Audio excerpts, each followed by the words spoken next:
Hey everybody, it's Justin McElroy, managing editor of Polygon.com. I'm joined by Arthur Geese. He's our reviews editor, and we have a special guest right now, Mr. Steve Papoutzis, to talk about Battlefield Hardline. Welcome, Steve. Hey, thanks. Welcome to our abode. I love it. It's great. It's homey. The pool table, the leatherette couches. Yeah. Great. It's great. It's great. So how's your E3 been so far? Whew, wow. It's been good. It's been good. In a nutshell, it's been good. We started off with the crazy press conference thing. Had to talk about our game, and which was really fun because I love talking about the great stuff our team's doing. And then we did the crazy beta announce. Live beta. Bam, release, bam. yeah. You want a beta? Bam. Have a beta. We did that. Closed beta. How's that going? We haven't been able to play because we're here, so we don't get the chance. Man, being at home's the way to go. There's no sweaty people at your house. Drinks don't cost $8. Stay home. Don't come here. Word. How's it been going? I like that. It's been going good. There are a lot of people playing, which is cool, but I have not been able to jump into the beta because, yes, I've been here as well. But it's been really good. And what's really exciting, guys, is that as a gamer, like we are, right? We're gamers. You always hear people talk about games, and people start talking, and they're like, oh, and then this game's going to do this, and you can turn it into a giant robot, and you can shoot lasers, and you're like, That sounds really? Awesome. Is that in Hardline? It does sound awesome, but Sounds like a good game. But then people descend and say, well, I don't know about that. I have to see if that's good. So instead of letting that speculation brew up, we just thought, we're going to do two things. One, we're going to let people actually play this game and make an informed decision around if they like it. And two, we're going to, as a development team, get to put something out there, verify that we can launch something stable and fun, and then be able to take feedback from the players and hopefully incorporate that into what we're doing. So it's pretty cool. I really like the approach that we're taking, and hopefully players are enjoying it. Sure. How does the feel of playing as a cop or a criminal compare to the feeling of being in a more military setting? What's the difference between those two approaches? That's a darn fine question. Thanks. That's why I get the big bucks. So when let's take a step back.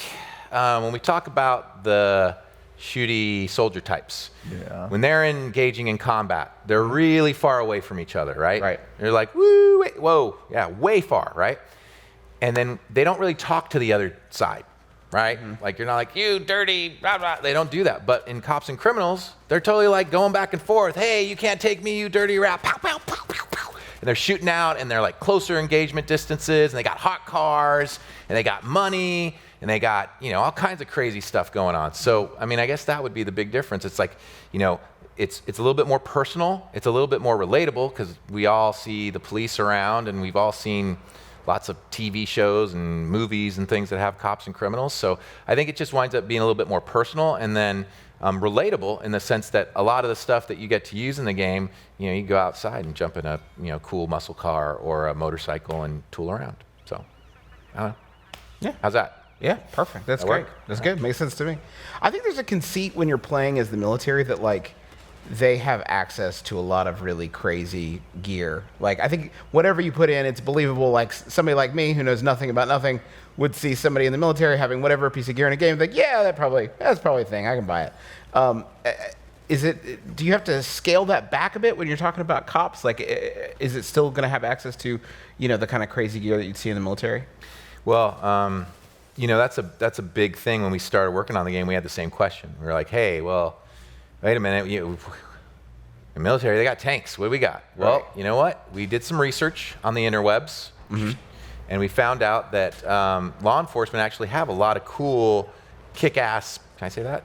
Sure, yeah. Cuss away. A lot of kick-ass stuff, these heavily armored, Bearcat-like attack trucks, and they've got cool motorcycles, and they've got helicopters, and they even have police planes. They have all this cool stuff, depending on where you're at in the country. So they have some pretty awesome gear. And then SWAT guys, come on, who doesn't like all the gear SWAT guys load up in? They look pretty sweet. And then when you think about the criminals, they're criminals. They're getting into bad stuff. They're getting AK-47s. They're getting rocket launch. They're doing all kinds of kooky criminal stuff. So we're actually able to really go a little bit crazy with the stuff. And one of the things that's most important about Battlefield is that you have a balance. You have a good competitive balance, and you have a nice rock, paper, scissors gameplay triangle that allows for things to counter one another. So it was really important for us to make sure we filled those gaps with fictionally appropriate vehicles, weapons, and gadgets. So previous Battlefields obviously take place in other countries. For the most part, they take place in battlefields during wars. It's the name. Yes. And for better or for worse, there's a certain kind of distance that I think a lot of Americans feel as consumers to war abroad as opposed to violence at home. And now Hardline is dipping into something that's arguably a much more sensitive sort of arena. Like the irony is sort of encapsulated in the fact that during the press conference for EA, there was a armed chase happening between police officers and a suspect in Los Angeles, like not very far from where EA was giving their press conference. And there have been a number of armed standoffs just this week between civilians and police that involved semi-automatic and automatic weapons. And so I mean, are there considerations that came into play to move the environments and the setting of Battlefield to something a little, I mean, Closer to home, yeah, closer to proactive. home.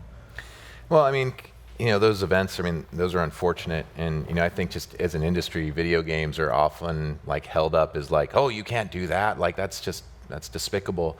When talking about other games, previous games, there's been a lot of chatter about that stuff. But I mean, we're an entertainment business. We're making entertainment. And if you think about what you see on TV or film, they approach different themes and settings, and that's part of the experience that people are creating.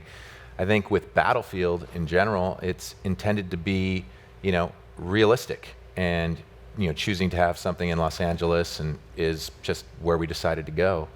But in terms of consideration, what we try to consider is what areas could potentially relate for people, what's familiar to them, and what would be a fun place to play a game. So those are the things that we put into our thought process. But again, I think it's important to understand it's a video game. It's we're not making fun of those things that you mentioned. It's unfortunate. I think there's a lot of people that put their lives on the line, whether they're soldiers or whether they're law enforcement, to protect us. And I certainly appreciate and respect them for doing that. But on our side, we're trying to create entertainment, fun for people, so they can have fun and not feel compelled to go do those things in real life. Generally speaking, will civilians be part of the picture in this? Because I always think it's hysterical in cop games. There's always that one civilian that feels they need to pop out to inform me not to shoot them. It's like, hey, you were already behind the desk. Just relax. Have they presumably cleared out once they heard about the bad stuff going on downtown? Well, yeah, in the high tension map, yeah, that's kind of the whole setup. One of the things that we're doing is we're creating these TV style intros so that players have context to what the various game types are like. Cool. So when we start up a heist match, you'll see that kind of pre-roll about, hey, there's a heist in progress downtown. Civilians have kind of cleared the area, and it kind of sets that up fictionally. You'll see traffic in the background and stuff like that. Okay. So yeah, we're trying to it's important for us to set the scene appropriately. And again, we're just trying to make sure, especially in the multiplayer side, it's a competitive and balanced play field for people to be creative in and have fun. Do the cops have some non-lethal options? And how does that affect the dynamics between the cops and robbers? Yeah, absolutely. So the cops and criminals both have non-lethal options. Cool. One of them, is takedowns. So if you're a police officer or law enforcement, you can handcuff somebody. And then once you have them handcuffed, you can interrogate them, which will reveal the location of their squad members on the mini-map. So it's actually kind of a cool tactic to take somebody down that way. Sure. Now, of course, if you're on the other side, and let's say you see a cop doing that, you have the option to either shoot them and stop them from doing it, or shooting your friend so that he doesn't squeal and give away the location. On the flip side, the criminals can do the same thing to law enforcement. And then we also have the taser, which is fun. So you can tase somebody, kind of incapacitate them, and interrogate them as well. As a cop, can you go dirty and flip sides and get on the wrong side of the law, like some Double H and stuff? Can you? DLC. Wow. Trademark. Could be. I don't know. That's pretty hot. What do you like? What do you like playing better? Cops or robbers? I'm a big fan of law enforcement. Yeah. I think they look cool. I like the vehicles. I like turning on the siren. Whoop, whoop. I think that's pretty awesome. I like to do that. Yeah, so I like the law enforcement guys. So this isn't the first time that Visceral has touched Battlefield. Like, you guys worked on some of the Battlefield 3 DLC, and I believe helped out on Battlefield 4 as well. But this is obviously the first time you've had a Battlefield game more or less to yourselves to pursue your vision. So what is really important for Visceral to keep to retain the spirit of the series while also sort of departing from that to make your own thing? What's important to us to maintain the franchise and have our own personal flavor in there? Yeah, how do you balance that? Yeah, so I think the first thing is we're very excited to be given an opportunity to work on something that DICE has worked on for so long, and something that so many players enjoy and love. So going into it, great that you brought it up. Going into it, we needed to be sure that we could do it, and so we started by working on Endgame, where we brought the feature of the motorcycle to the franchise. We brought Capture the Flag back. We brought various maps, air superiority. These were ideas that the team developed and delivered for that. So we needed to prove to ourselves that we understood what the DNA of Battlefield is about. And I think it's team play, it's strategy, it's destruction, it's the rock, paper, scissors mix, and it's the competitive balance. So those are things we wanted to prove out. As we've transitioned to doing our own game, what we feel very passionate about is bringing kind of our production values, kind of things that you've seen our studio do in the past, to the game. So whether it's the personal story that we're trying to do on the single player side with the campaign, or it's just like I was talking about, the setting of context for the matches. Those are things that we're hoping to do. In addition to that, we're trying to wrap everything in a TV style presentation. Again, speaking to production values, the way it's presented, setting that context, getting people up to speed on what's occurring. And then also accessibility is something that we're looking at.